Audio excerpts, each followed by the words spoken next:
surat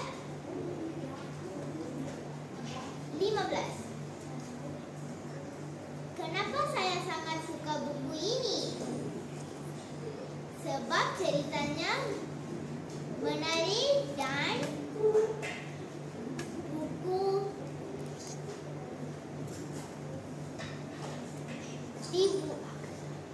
difahami. Watak-watak dalam cerita ini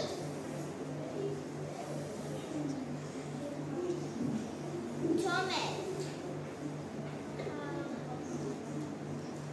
Muka depan sangat menarik. Buku cerita ini menasihatkan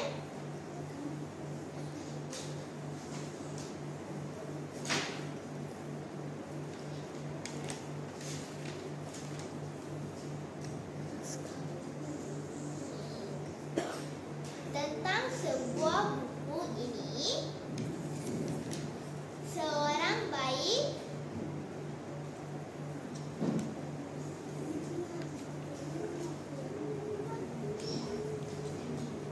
contoh